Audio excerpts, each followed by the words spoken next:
بسم اللہ الرحمن الرحیم قال اللہ تعالی فی القرآن المجید والفرقان الحمید ولا یغتب بعضکم بعضا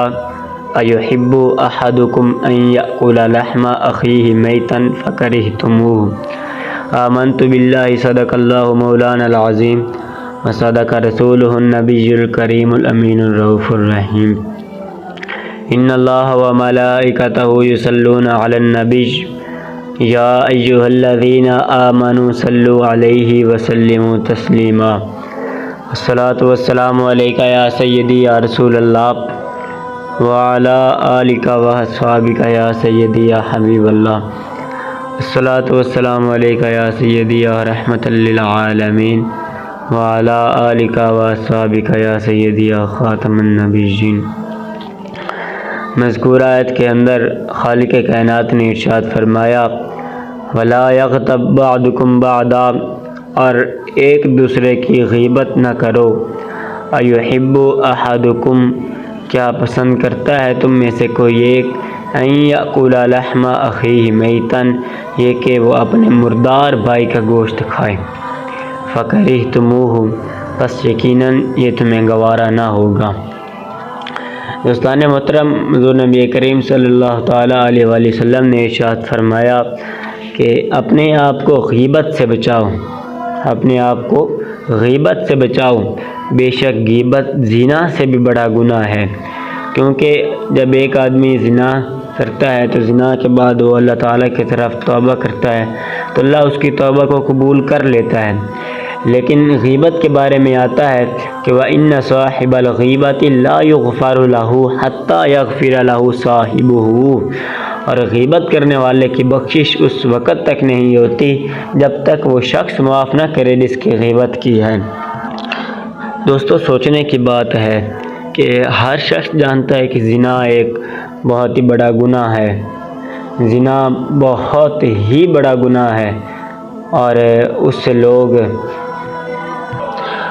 لوگ گھن محسوس کرتے ہیں۔ لیکن سوچئے کہ جب زنا اتنا بڑا گناہ ہے تو زنا سے بڑا گناہ تو غیبت ہے، زنا سے بڑا جرم تو غیبت ہے، تو پھر اس غیبت کرنے والے کو کتنا گناہ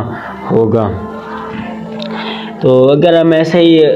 کہتے رہیں کہ غیبت نہیں کرنی تو اور غیبت کا پتہ نہ ہو کہ غیبت ہوتی کیا ہے، تو اس کے متعلق ہم جتنی بھی حدیثیں پڑھیں گے تو یہ بس ہی جائیں گی۔ تو سب سے پہلے ہم غیبت کیا ہوتی ہے وہ میں آپ کو بتاتا چلوں۔ ایک مرتبہ حضور نبی کریم صلی اللہ تعالیٰ علیہ وآلہ وسلم نے صحابہ کرام سے ارشاد فرمایا کہ هل تدرون ما الغیبۃ، کیا تم جانتے ہو کہ غیبت کیا ہے؟ صحابہ کرام نے عرض کی کہ اللہ اعلم ورسول،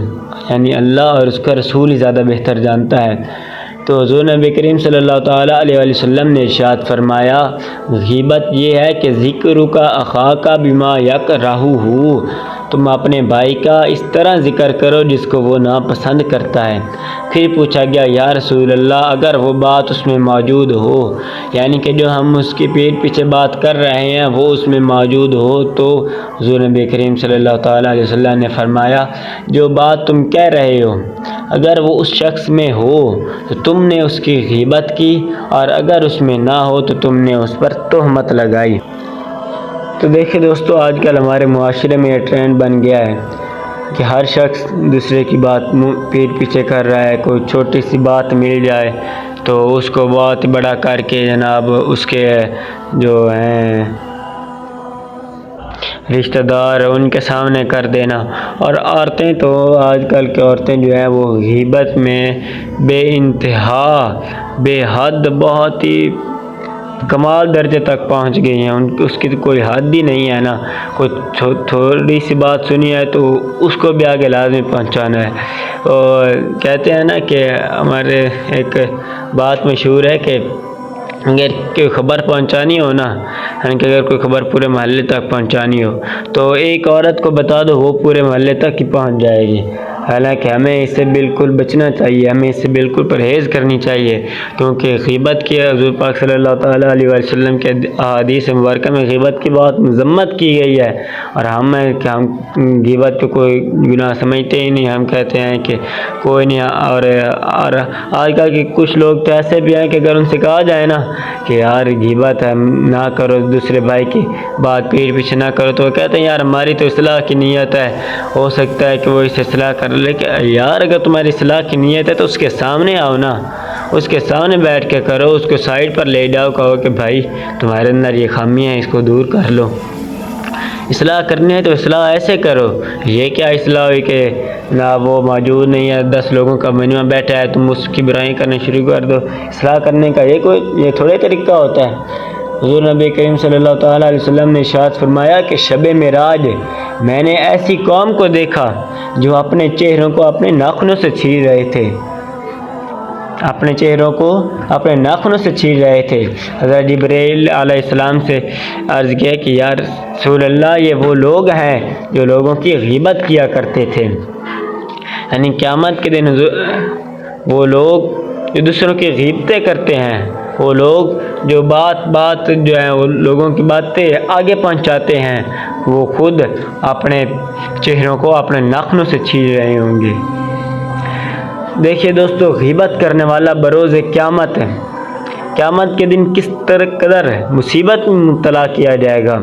کہ اپنے ہی ہاتھوں کے ناخنوں سے اپنے چہرے کو نوچ نوچ کر کاٹ رہا ہوگا۔ آج ہم خود کو تھوڑی سی تکلیف نہیں دے پاتے، تو قیامت کے دن ہم خود کا اپنا چہرہ کس طرح نوچیں گے؟ اس لیے آج ہی غیبت سے توبہ کر لو تاکہ قیامت کی مصیبتوں سے نجات مل سکے۔ ایک مرتبہ نا حضور اکرم صلی اللہ تعالیٰ علیہ وآلہ وسلم نے دو لوگوں کو دیکھا کہ وہ نماز ظہر یا نماز عصر، ان دونوں میں سے کوئی ایک نماز تھی، وہ نماز پڑھ کر فارغ ہوئے تو حضور نبی کریم صلی اللہ تعالیٰ علیہ وسلم نے ان سے ارشاد فرمایا کہ تم دونوں دوبارہ وضو کرو اور نماز دوہرا لو اور روزہ پورا کرو، اور دوسرے دن اس روزے کی قضا کرنا۔ یعنی کہ انہوں نے روزہ رکھا ہوا تھا تو حضور نے فرمایا کہ تم یہ بھی روزہ پورا کرو اور دوسرے دن اس روزے کی قضا کرنا۔ تو ان دونوں روزہ داروں نے عرض کیا یا رسول اللہ، ایسا حکم آپ نے ہمیں کس لیے دیا ہے؟ حضور نبی کریم صلی اللہ تعالیٰ علیہ وآلہ وسلم نے ارشاد فرمایا کہ تم یہاں آنے سے پہلے اس فلاں شخص کی غیبت کر کے آئے ہوں، یعنی کہ غیبت اتنا عظیم گناہ ہے، اتنا بڑا گناہ ہے، جس کی وجہ سے نماز، روزہ اور اچھے اعمال کی مقبولیت و نورانیت جاتی رہتی ہے، اور نماز و روزہ میں کراہت آتی ہے۔ حضرت ابن عباس رضی اللہ تعالیٰ عنہما فرماتے ہیں کہ جب تم کسی دوسرے کے عیب کا ذکر کرنا چاہو تو پہلے اپنے عیبوں کو دیکھ لیا کرو۔ حضرت ابو ہریرہ فرماتے ہیں کہ تم میں سے ایک شخص اپنے بھائی کی آنکھ میں تنکا دیکھ لیتا ہے، لیکن اپنی آنکھ کا شہیتر اسے نظر نہیں آتا۔ دوستان محترم، آخر پر یہی بات کہنا چاہوں گا کہ آج کل غیبت کا ٹرینڈ بالکل عام ہو گیا ہے،